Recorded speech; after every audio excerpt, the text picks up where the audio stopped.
Bonjour. C'est absolument dingue. Vous ne savez pas avec qui je me trouve ici à Davos. J'allais dire pareil. Ouais, c'est moi que je l'interviewe, juste qu'on soit clair. Hein. Okay. Non. Mais je suis ici avec Antoine Vernier. Et là, j'ai juste besoin de raconter un tout petit peu l'histoire, c'est parce que c'est trop magique pour être vrai.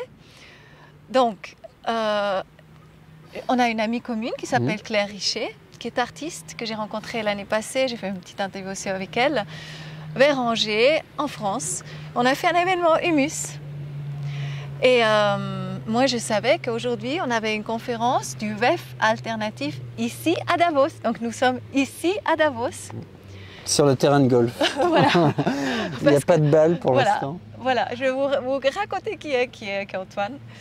Et Claire m'a envoyé un message il y a un mois environ. Elle me dit ouais Coco, j'ai un ami qui va prochainement partir d'Angers. Il va courir jusqu'à Davos.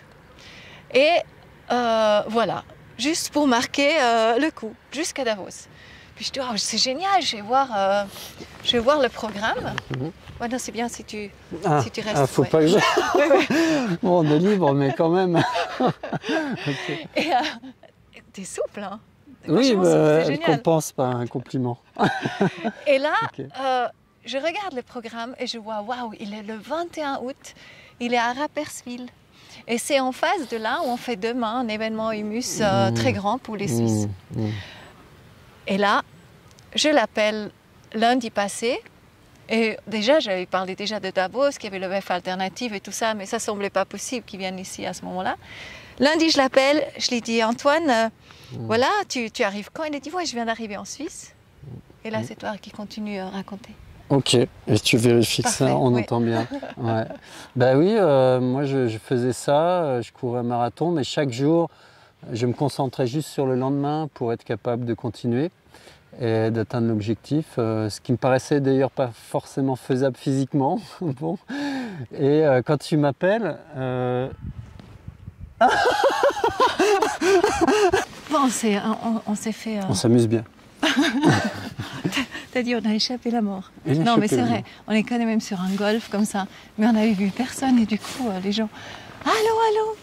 C'est très très dangereux, c'est vrai. Moi j'adore parce que ça permet que la personne, elle peut se dire, ça change un peu sa vision. Il peut y avoir des gens qui passent, ils font des interviews sur mon golf. Ça j'adore.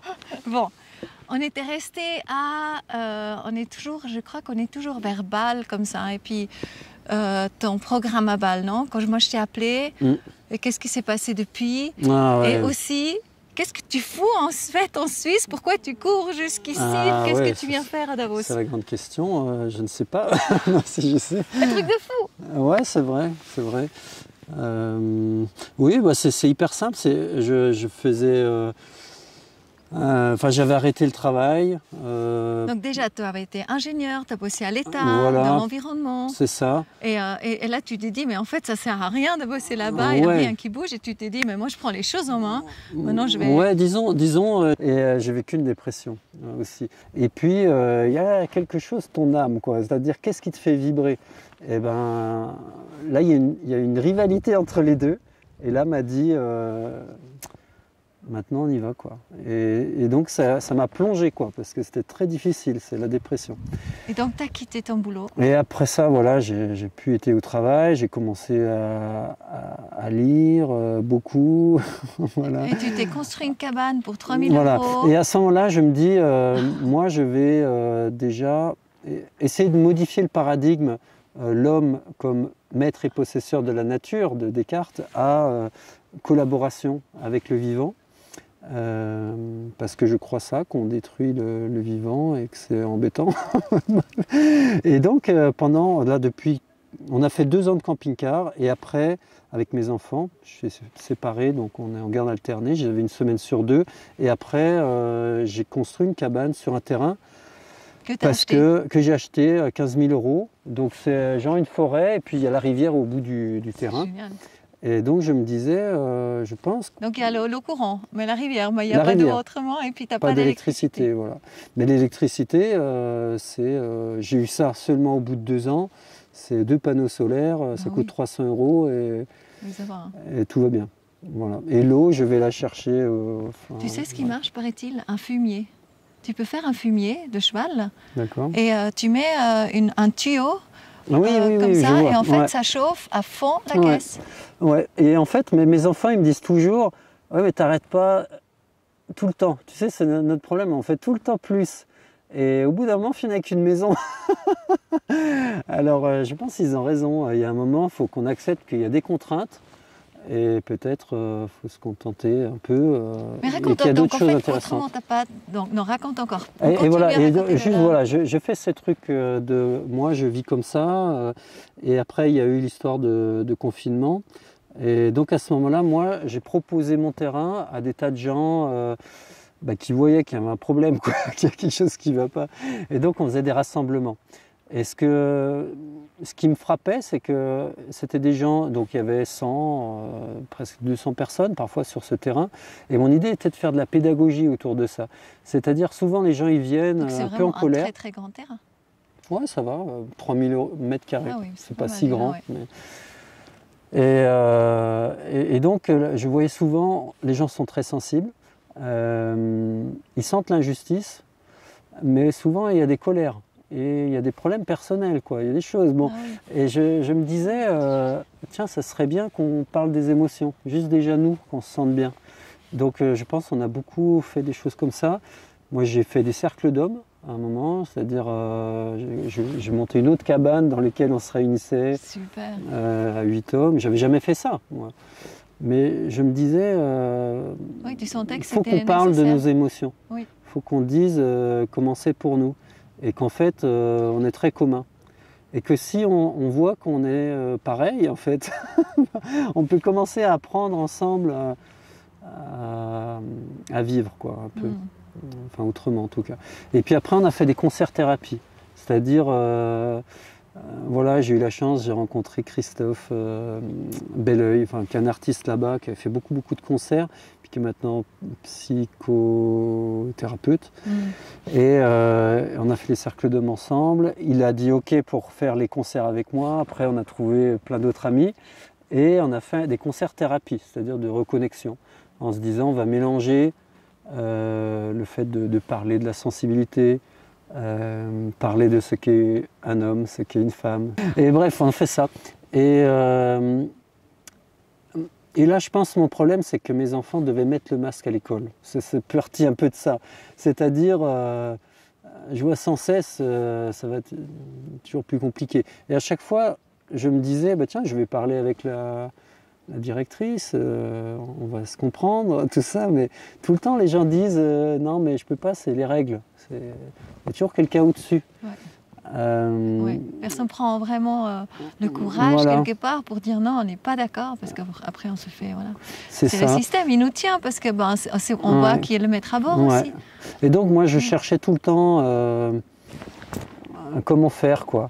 Et voilà, et ce qui m'est venu, c'est que ce que je pouvais faire de mieux, c'est de faire moi juste tout ce que j'aime. Parce que j'avais vu, j'ai entreaperçu, je crois, l'amour, et j'en connais la puissance, quoi. Tu sais, ce moment où tout est ok, quoi. Voilà, c'est-à-dire même les gens qui t'ont fait le plus de mal, c'est ok. Même tu sais que tu leur dois beaucoup parce qu'ils t'ont aidé à trouver des ressources, quoi. C'est les gens autour de nous le vrai problème. Je savais que même si je vais voir les gens à Davos qui décideraient, admettons, que j'en trouve un qui veuille bien parler avec moi, je suis pas sûr que... Enfin, je croyais pas tellement à ça.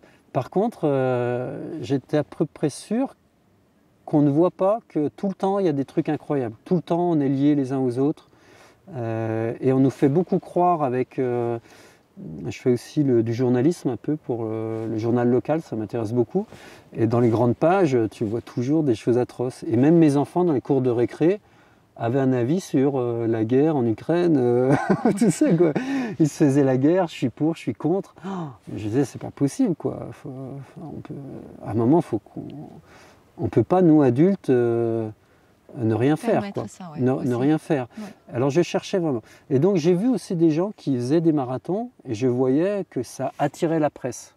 Ah oui. Et je me disais, comme les gens sont séparés, il faudrait trouver quelque chose qui montre ce qu'on a de commun. Parce que pour moi, c'est l'expérience de Milgram, donc avec Hannah Arendt dont je parle, la banalité du mal, c'est ça qui fait tourner la machine. Le fait que des gens normaux, a priori, exécutent des ordres immondes sans finalement s'en rendre compte de la morale, quoi. Donc c'est ça que ça raconte. Mais moi, je me dis, c'est pas que ça. C'est-à-dire, ça ignore cette expérience-là qui voudrait dire, en fait, l'homme est un mouton et donc on ne peut rien en tirer. Moi, je pense que c'est faux. Je pense qu'on peut ouvrir la porte du laboratoire et dire, mais qu'est-ce que vous foutez les mecs, quoi.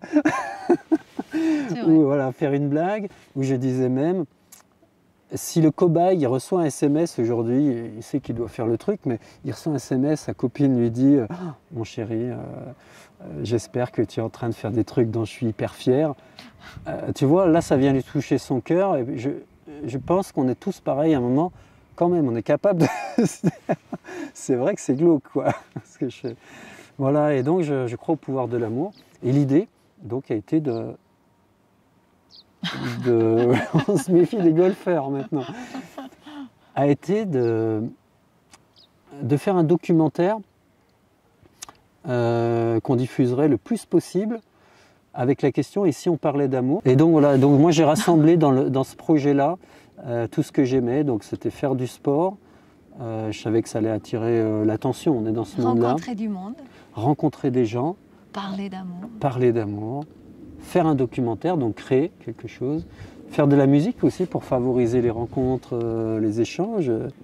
J'en sais rien, je ne sais jamais si ça... Non, mais ce qui est encore incroyable, parce que justement, Oui. donc il a quand même, quand on était le lundi, il a décidé, parce que nous on savait qu'on allait parler ici au WEF Alternative le samedi, et là Antoine, tu as décidé de faire 2 marathons, donc il a couru plus que 80 km lundi, pour pouvoir être ici aujourd'hui. Et aujourd'hui, la magie, comme ça veut la magie, moi j'ai dit écoute, on fait 13h33. Tu arrives à 13h33 et on organise avec tous les participants ici de faire un chœur, on fait monter un drone et voilà, et tu arrives dans notre chœur à 13h33 parce que pour moi sinon c'est toujours très important et 133 c'est le nombre des anges. Et juste avant il y avait quelqu'un qui parlait de la géo-ingénierie, comment on dit, géo-ingénierie et par rapport à tout aussi, les chemtrails et tout ça, et puis c'était un petit peu, tu vois, l'ambiance était un petit peu, parce que tu dis, wow, qu'est-ce qu'ils nous foutent là, dans le ciel et tout. Et moi, j'ai toujours l'impression, il y a quelque chose de bien plus grand, en fait, qui agit également. Et figurez-vous, quoi. C'est un truc de fou, mais on a fait ça. Donc, à 13h33, Antoine est arrivé, et là, dans le ciel, c'était complètement couvert avant. Il y a un grand cœur qui se dessine. Ouais, c'est vrai. Un truc de... Mais beau, il était en plus tellement beau. Et là, ça. je me suis dit, et je suis très fière aussi de moi et de mon cheminement et de cette guidance en fait, qui fait que je rencontre Claire, que toi tu n'étais pas au courant qu'il y a un WEF alternatif, que tu viens pour le WEF, pour justement marquer quelque chose, et tu atterris quelque part où il y a des gens réveillés, conscients, qui veulent un nouveau monde. Exactement. Et toute ta démarche, c'est pour l'amour, et c'est ce qu'on fait ici aussi. C'est ça. Et aussi pour revenir, ce que tu dis est génial, parce que moi j'ai senti ça, c'est-à-dire ce projet-là, pour moi il m'est venu. Enfin, je ne suis pas du tout dans ce monde spirituel ou je ne sais pas quoi. Mais là, pour moi, tout a été facile, quoi. Tout le temps. Comment il t'est venu, tu dis? Un matin, je savais que je cherchais, je veux dire, ça s'est mal passé à mon travail. Moi, je regrettais, j'adorais ce que je faisais. Mais ça fait 5 ans que tu le fais plus ouais, déjà. mais quand même, ça m'a vraiment... T'as eu la déprime et voilà. tout. Et je me disais, bon, quelle place tu as maintenant? Voilà, je cherchais, je ne trouvais pas vraiment. Et puis, je vais courir un matin, et je reviens, et je dis à Gwenaëlle, ça y est, je sais ce que je vais faire. Et c'est déjà très clair. Donc tu as reçu l'inspiration pendant la course en fait. Voilà, juste ça. Ben, pour moi c'est comme vraiment la méditation. On fait des méditations là, mais es obligé de méditer quand tu cours, parce que méditer, c'est-à-dire dans un état de semi-conscience, parce que bon, bah, ça fait... Mais parce que c'est dingue, je veux dire, moi je cours 200 mètres et j'en peux plus. non, Oui, bah, enfin, on quand fait même pas les... complètement, ouais. mais quand même, c'est 42 Ouais. km par jour. Ouais. Mais avant ça, vraiment, je vais revenir là-dessus, Mais parce tu que t'es préparé. sur l'histoire de la foi en la vie, quoi. Je pense qu'on n'ose pas trop se lancer, on est tous un peu, ou le passage à l'acte. Tu sais que ça ne va pas la situation dans laquelle tu es, mais tu ne le fais pas. Parler à ton père, changer de travail, de situation. Bon. Donc sûrement que ça vient quand c'est prêt. Mais on ne mesure pas que quand tu veux le faire, tu vas recevoir de l'aide.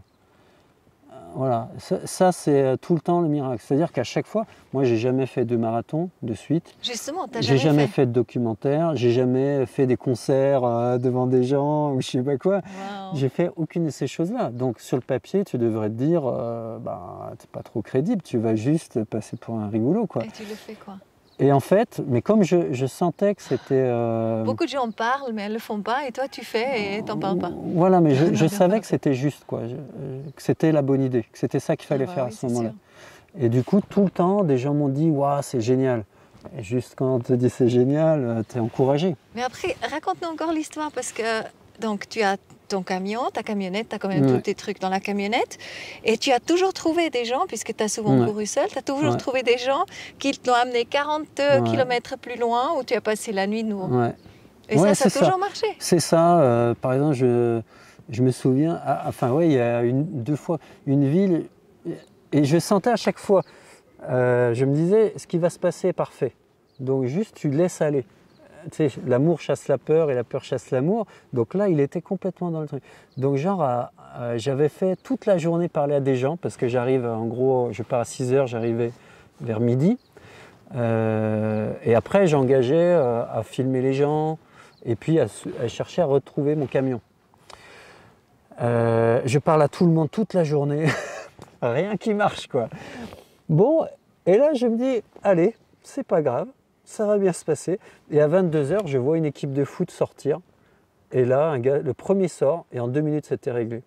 Et donc on a il y fait... avait un jour, en fait, tu savais pas comment t'organiser pour Tout le amener temps, la non mais camionnette. tout le temps, j'ai ce moment où je peux paniquer de me dire, être en mode contrôle, oh là là, ça va être galère et tout. Mais juste, si je me détends, je dis, ça va bien se passer.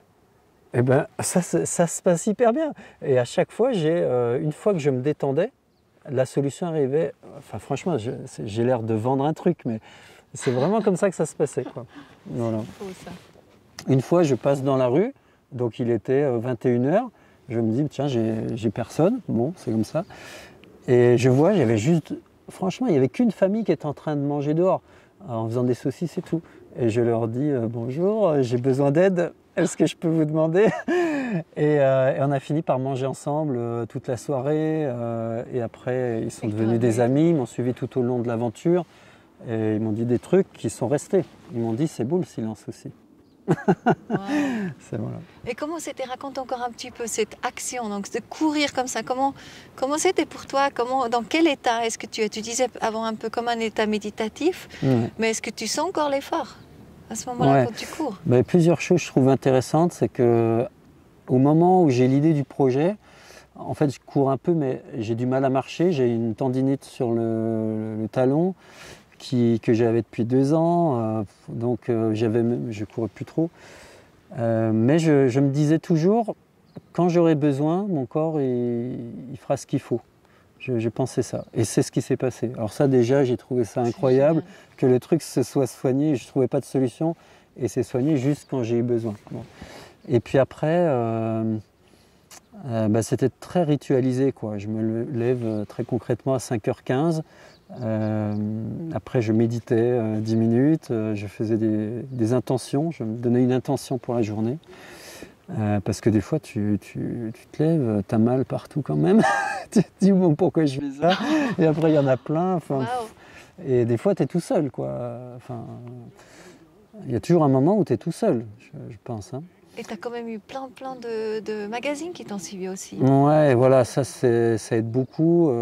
Déjà, je trouvais, bien sûr... Mais c'est qui ces magazines? Alors, ouais. Attends. parce qu'on enchaîne les questions. Mais ouais, d'abord, il y a eu vraiment très vite beaucoup de gens qui sont mis à regarder sur Internet ce que je faisais, à me dire tout le temps. Il n'y a que eu des gens qui me disent ah, c'est trop bien. Et puis surtout, je vois quand tu dis et si on parlait d'amour, ils rentrent à l'intérieur d'eux. Et là, oui, on touche à l'essentiel. Et c'est délicat comme sujet, parce qu'on parle de l'intime. Donc c'est très beau tout le temps. Et puis moi, ça vient me travailler aussi. Tu sais que j'ai une formation qui s'appelle Rendez-vous avec la joie, que j'offre gratuitement. Ah, intéressant. Et ça, tout ça, c'est aussi sur l'amour. Hein. Oui, bien sûr. C'est les mêmes aussi, mots, peut-être. mais en fait, quelque part, ça rejoint beaucoup ce que... En fait, ça aurait complètement pu être une histoire de ma formation. Ce que tu as vécu et notre rencontre. Tu vois, c'est des histoires, en fait, où il n'y a pas d'hasard. Tu te rends compte qu'il y a quelque chose qui est plus grand, justement, que le contrôle et le petit esprit. Et après, la presse, eh ben, voilà, moi, je savais que... Enfin, c'était dans mes activités professionnelles, j'avais quand même vu comment fonctionnait la communication, tout ça. Donc je savais que j'avais un bon produit, entre guillemets, qui tombe bien dans cette période où, je veux dire, les dirigeants eux-mêmes, visiblement, nous racontent qu'il y a tous les problèmes du monde. Donc on devrait se dire, bah les amis, vous faites les constats d'un échec et il faudrait en tirer les conclusions. Donc je trouve que ça arrive au bon moment de dire cherchons quelque chose d'autre que nous avons tous, quoi. Donc on ne peut plus dire aujourd'hui... Mais c'est qui ces magazines? Et donc c'est la presse locale. C'est la presse locale. D'accord.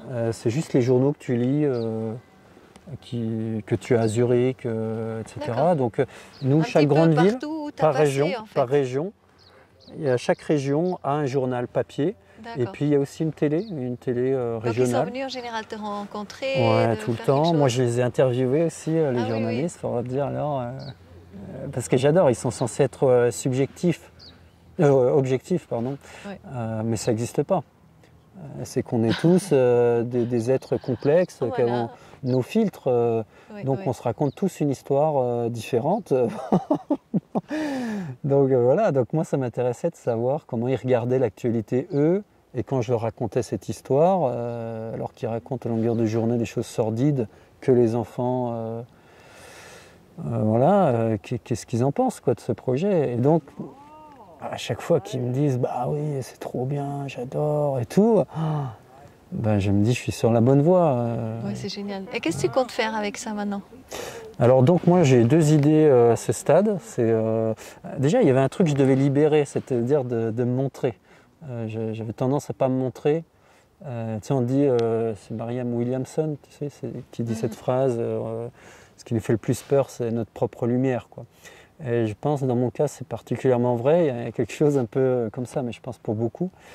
Et donc une fois que j'ai fait le travail thérapeutique pour me dire mais ouais c'est ok, ta singularité intéresse des gens, elle est intéressante. Et je pense que les hypersensibles, globalement, on leur a demandé de ne pas trop se montrer. Je pense qu'aujourd'hui, c'est très important pour rééquilibrer les choses de faire ça. Et donc une fois que je suis ok, que je sois le vecteur de cette question-là, ici on parlait d'amour, je veux me donner les moyens qu'on la montre le plus possible et au plus grand nombre de gens. Et donc après, je pense faire un livre, en fait, de ça. C'est pour ça que j'ai écrit un compte-rendu tous les jours, et dans lequel, je pense, il y a les témoignages des gens qui parlent d'amour. Il y a à la fois mon aventure personnelle, de comment on fait un marathon par jour, qu'est-ce qu'on éprouve, et où on va chercher la ressource, mais aussi les témoignages des gens, et puis ceux qui ont soutenu le projet, tu vois, par Internet. Moi, j'ai trouvé ça hyper beau. Je trouve que c'est un acte d'amour hyper touchant, comme vous, comme toi, tu vois, avoir un mot ça fait un livre collectif qui montre la complexité. Et je pense un livre qui est écrit avec la diversité des gens qui témoignent, des gens qui soutiennent, moi qui réalise l'aventure, moi je trouve c'est un beau livre. Ça me plaît. Et puis le documentaire, on va essayer, moi j'aimerais qu'il soit diffusé dans les grandes salles de cinéma, qu'on ait autant de plaisir à aller voir un blockbuster américain que d'aller voir ce film, et qu'on en sorte en se disant bah ouais, c'est vrai, j'ai un pouvoir immense, moi aussi, qui est demain matin, je peux réaliser moi aussi mes rêves, il n'y a pas de raison. En partant d'un truc, voilà, que tu vois. Magnifique. Je sais pas. Je pense que c'est un bon mot de la fin. C'est vraiment Ok, d'encourager que tout le monde, parce que quelque part tu fais le petit colibri, hein, toi ouais, tu fais c'est ta ça. part. Et quand même, tu as eu 5 ans depuis que tu avais quitté ton job jusqu'à en fait prendre vraiment le courage hein, dans ta main et puis organiser quelque chose qui est hors norme. C'est complètement hors norme. Et c'est complètement guidé. C'est là qu'on voit aussi, je pense, que tu suis vraiment ton cœur, que les choses se mettent vraiment en place. Je veux dire, là, c'est complètement magique. C'est voilà. C'est les anges qui collaborent ensemble. Hein, et c'est ça que ça t'a fait, toi. Moi, c'est encore... Ça me pénètre encore plus. À chaque fois, j'y pense. Je me dis, mais c'est tellement beau. Tu vois, ça me fait pleurer. C'est trop beau. Ouais. Parce que...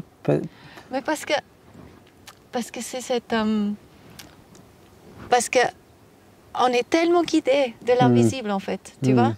Et même des fois, tu as l'impression, justement, tu te perds un peu dans la vie ou comme ça. Mais tout ça, ça fait partie.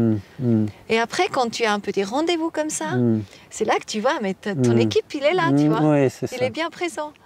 Et même qu'il te montre, je veux dire, le signe dans le ciel. C'est vrai. Je veux dire, il y a qu'on l'a pas inventé. Il y a genre trop... Ça peut pas être un hasard. C'est complètement... C'est complètement orchestré, mais de quelque chose de beaucoup plus grand. Et tu parles pour l'amour. Je t'ai dit, c'est impossible. Il va pas pleuvoir à 1h33 quand tu arrives. C'est impossible. Parce que je sentais depuis le début, c'est quelque chose de divin un peu dans ton projet.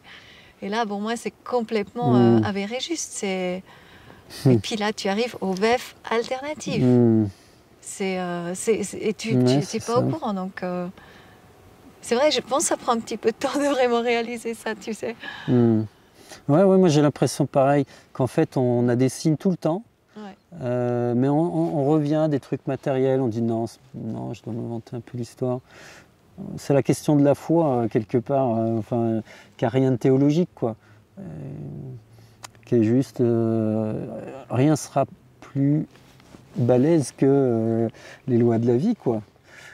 Et on les maîtrisera sans doute jamais, et c'est tant mieux. C'est ça. Et quelque part, ce que tu dis aussi, du moment que tu te détends, du moment que tu laisses venir, à ce moment-là, en fait, les idées viennent. Donc la grande invitation, c'est comme même quelque part de lâcher le contrôle. Exactement. Par exemple, je faisais les comptes rendus tous les soirs. Ton cœur. Et il y a un moment, j'ai écrit un compte rendu. Je me dis, je ne sais pas si je le publie parce que, genre, on s'était un peu chiffonné avec Gwenaëlle. Enfin, j'avais pas bien réagi. Enfin, et du coup, c'était dur, quoi. Parce que les gens regardent comme... Donc, tu vois, tu as une sorte d'image. Peut-être je devrais montrer les côtés positifs. Puis je dis, bon, voilà, j'ai dit quand même comment ça s'est passé, quoi. Ça s'est passé comme ça. Et tu es toujours surpris des réactions des gens. Ça les touche, quoi. Et je pense que ça les touche parce que ça dit la vérité. La vie, c'est comme ça. Et c'est... des fois, on a des genoux à terre, quoi. Et c'est bien de dire on a des fois les genoux à terre. Et là, je vais quand même prendre encore les chaussures parce qu'on voulait les avoir au milieu du vide. Et puis, je vais les prendre. Et puis, en fait, j'aimerais beaucoup... Tu cours juste une longueur là. Ah, ça va. Juste pour qu'on puisse voir un peu de la manière que tu as couru les 1260 km. Ouais, plutôt 960, je pense. Ah, 960. Ouais, je fais direct. D'accord, ok. C'est ça les babies là, hein? Tiens. Tu laveras tes mains après. Tu veux bien Je les mets? Ouais, tu veux bien Je faisais ça comme ça, tu vois. Voilà, elles sont un peu ouvertes partout. Voilà, au début, tu vois, t'as mal. Là, t'as mal? Ah ouais, moi, en fait, j'ai des douleurs un peu partout. Je crois qu'on n'est pas les bienvenus ici encore. Et en fait, ce qui est intéressant, c'est qu'au début, je vais aller tout doucement. Donc là, je vais avoir l'air d'un gars, vraiment, il n'a pas l'air bien. Mais après, le corps, il s'échauffe globalement, il trouve son équilibre. Et aussi, après, mon esprit, il part un peu ailleurs. Et je suis en mode automatique et ça part. T'es d'accord? Juste faire un petit truc là, okay. Tu sais, sur...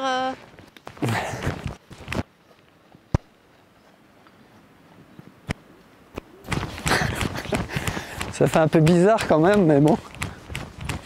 Là, tu peux faire carrément un petit truc, un petit geste ou un truc comme Ah, ça. vas-y, ok, je te fais un truc. Ok. Allez, bien. Oh, encore une fois, juste que je t'aille dans volontiers. Ah, c'est Encore bon? une fois. Encore? Oui. Ouais, c'est chaud. Hein.